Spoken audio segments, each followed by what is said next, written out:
حضرت ابراہیم علیہ السلام کے بیٹے حضرت اسحاق علیہ السلام اور حضرت اسحاق علیہ السلام کے صاحبزادے حضرت یعقوب علیہ السلام. حضرت یعقوب علیہ السلام نے کئی نکاح فرمائے. اللہ نے آپ کو 12 بیٹے عطا فرمائے. 2 بیٹے تھے آپ کے، حضرت یوسف علیہ السلام اور حضرت بنیامین علیہ السلام، جو ایک والدہ سے تھے. حضرت یوسف علیہ السلام بڑے حسین و جمیل تھے، بڑے خوبصورت تھے.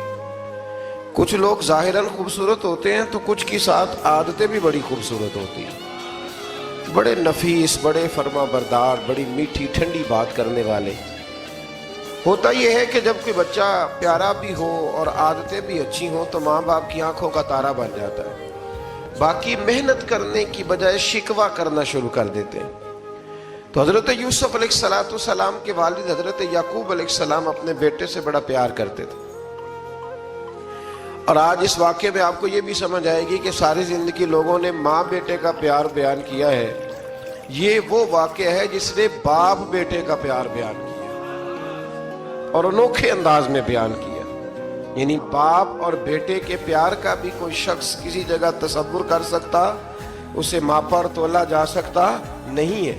تو حضرت یعقوب علیہ السلام کے صاحبزادے تھے یوسف علیہ السلام.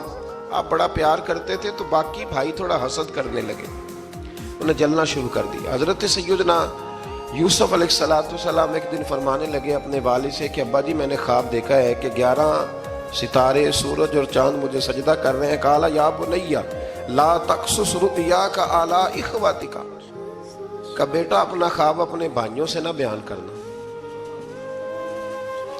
اپنا خواب اپنے بھائیوں سے نہ بیان کرنا. فَيَكِيدُوا لَكَ كَيْدًا، ہو سکتا ہے وہ تیرے خلاف کوئی سازش رچے. کیوں رچے؟ اس لیے کہ ان شیطان للانسان عدو مبین، بے شک شیطان آدمی کا کھلا ہوا دشمن، وہ ہر وقت وسوسہ اندوزی کرتا ہے. تو لہٰذا بھائیوں سے بات بیان آپ نے نہیں بیان کی. آہستہ آہستہ نا وہ حسد بڑھتا. حسد بہت بڑی بیماری ہے. اگر نبیوں کے بیٹوں میں ہو سکتا ہے تو عام انسانوں میں کیوں نہیں ہو سکتا؟ انبیاء کے بیٹے اگر کر سکتے ہیں تو عام لوگ بھی. آپ جب کسی شخص کو دیکھیں نا کسی کے بارے میں کچے جملے بول رہا ہے، کمزور بات کر رہا ہے، تو پہلے اچھی طرح ٹٹول لیں کہ حق بیان کر رہا ہے یا صرف حسد کے بیچ رہ کے گفتگو کر رہا ہے. بہت بڑی بیماری ہے. انہوں نے ایک چال بنائی 10 نے مل کے کہ اس طرح کریں کہ ان کو کوئی سخت سزا دیں، انہیں قتل کر دیتے ہیں. پھر کہنے لگے مارتے نہیں، کنویں میں پھینک دیتے ہیں. حضرت یعقوب علیہ السلام کی بارگاہ میں حاضر ہوئے تو حاضر ہو کے عرض کی کہ ہم سیر کرنا چاہتے ہیں تو ہمارا بھائی یوسف بھی تو ہمارا بھائی ہے نا، ہمارے ساتھ بھیجیں، وہاں کھیلے گا، کودے گا، کھائے گا، پیے گا. حضرت یعقوب علیہ السلام نے فرمایا نہیں، مجھے ڈر لگتا ہے کہ کہیں میرے یوسف کو کوئی تکلیف نہ پہنچ جائے. کچھ ایسے ہوتے ہیں جنہیں جدا کرنے کو دل ہی نہیں کرتا کہ وہ جائیں نہ. کئی دفعہ بعض بچے نالائق ہوتے ہیں، وہ جدا ہوتے ہیں لیکن ان کو جدا کرنے کو دل ہے. لیکن حضرت یوسف تو لائق بچے تھے نا اپنے والد کے، ان کا بھی نہیں ارادہ تھا. بھائی لے گئے اور لے جا کر کے حضرت یوسف علیہ السلام کو پہلے بہت زیادہ مارا. پھر حضرت یوسف علیہ السلام کا کرتا اتار کے ان کے ہاتھ باندھے. پھر بڑے بھائی نے یہودا نے رسی کے ساتھ باندھ کے کنویں میں لٹکا دیا. اور پھر جب درمیان میں پہنچے تو پھر رسی کو کاٹ دیا. حضرت یوسف جب گرے پانی میں آواز آئی تو ہنسے. مفسرین نے لکھا ہے کہ اللہ تعالیٰ نے حضرت جبریل امین کو بھیجا، فرمایا جاؤ میرے یوسف کو پکڑ کے نا تو احتیاط کے ساتھ نیچے رکھ دو. حضرت یوسف کو رکھ دیا گیا. 3 دن اور 3 راتیں جناب یوسف کنویں میں رہے. بچانے والا زیادہ بڑا ہے، محفوظ رکھنے والا زیادہ طاقتور ہے. 3 دن اور 3 راتیں کنویں میں رہے. انہوں نے کیا کیا کہ حضرت یوسف کا کرتا چونکہ اتار لیا تھا، 2 کرتے انہوں نے پہنے ہوئے تھے. بعد میں مفسرین نے لکھا ہے ایک تو کرتا وہ تھا جنہوں نے استعمال کیا، تو ایک کرتا بطور تعویذ کے حضرت یعقوب نے ان کے گلے میں ڈال دیا بطور برکت کے. تو وہ کرتا بھی ان کے گلے میں تھا. ایک کرتے سے انہوں نے باندھ دیا. دوسرا کرتا جو تھا نا اس کو خوند لگا کے نا بکری کا، تو حضرت